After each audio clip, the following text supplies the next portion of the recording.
Hey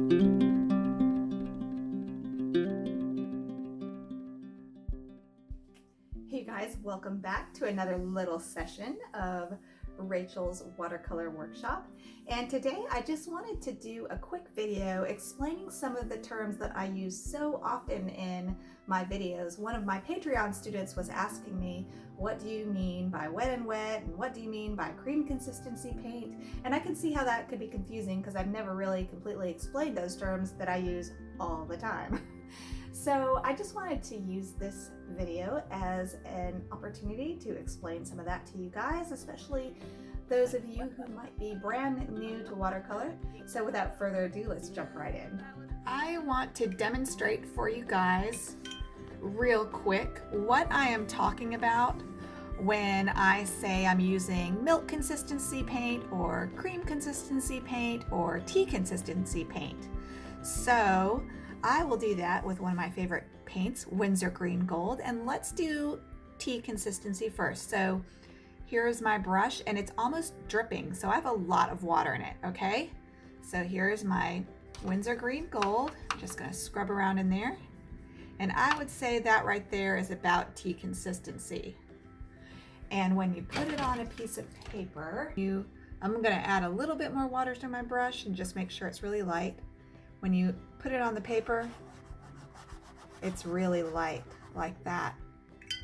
All right, and now let's do milk consistency. I'm gonna mix milk consistency. I'm scrubbing my brush into my palette. And by the way, I like my paints dried on my palette so that I don't get glops of paint in my brush when I'm trying to get just the right amount on my brush. So I do prefer dried paint rather than the moist, fresh out of the tube paint. But here's, I would say, milk consistency. All right, so let's put that down. But see, that's a little bit thicker. I'm gonna show you cream consistency, which is even more paint. So I go back and I really get a lot on my brush, really thick. That's a lot thicker there. So that would be cream consistency. And one of my favorite effects is to put down clear water. This is very light tea consistency, but it's good enough for demonstration purposes. Clear water on my paper, and then I love to drop in, especially if I'm doing like eyes or something, I love to drop in the cream consistency right into that, onto that wet paper. And even thicker than that, let the clear water dry first and then drop in some cream consistency paint, and it's just so pretty. For example, I did that Bengal cat painting. You can see that I completely wet this whole area, so I didn't have any weird lines, and then I went in with cream consistency paint here and dropped it in. Here I would have used tea consistency paint on the ear for just a delicate shadow.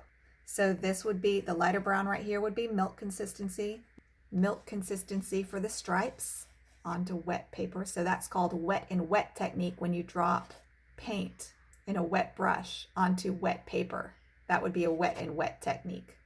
And look at that too, the watercolor also mixes itself. Look as this is drying, the green gold, which is a yellow color, mixed with the ultramarine blue to make a green. I didn't do any mixing on my palette, it mixed on the paper. And a lot of times your colors will come out a lot fresher if you're able to mix like that directly on the paper. While we're at it, let's demonstrate wet on dry and wet on wet and dry on dry.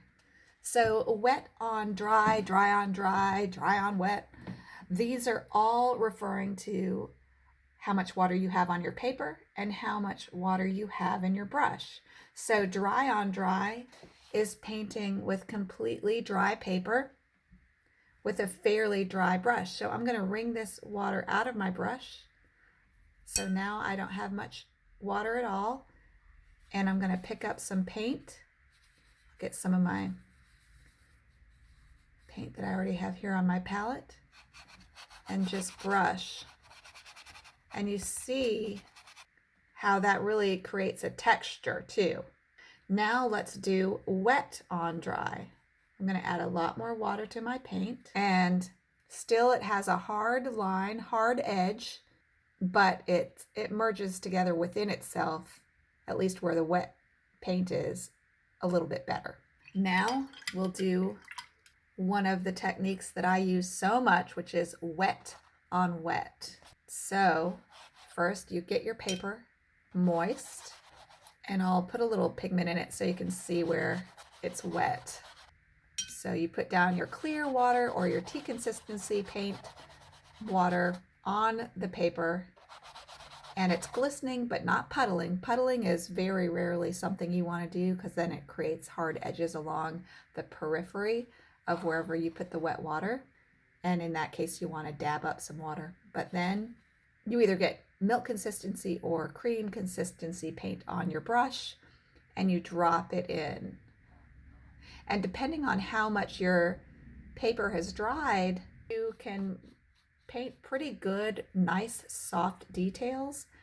The drier the clear water gets, the better the details.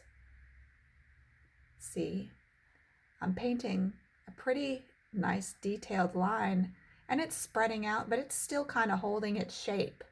So depending on how wet you get your paper will determine how much detail you're able to retain with your brush stroke. But the whole point of having a wet surface is so that you have soft details or soft washes.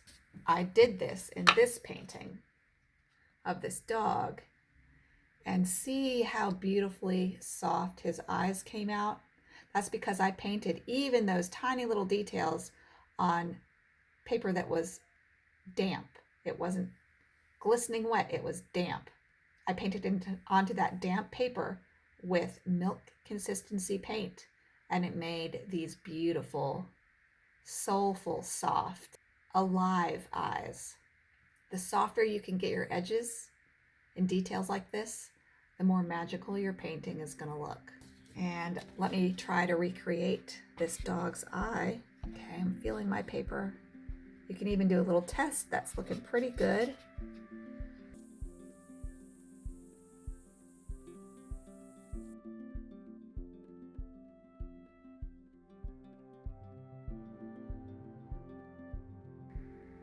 How nicely that soft eye comes out when you're painting on moist paper. Let's drop some clear water into this eye right here and see how much the pigment will spread out. You guys remember my how to paint lines trick where you drop clear water? Look at it spreading that pigment.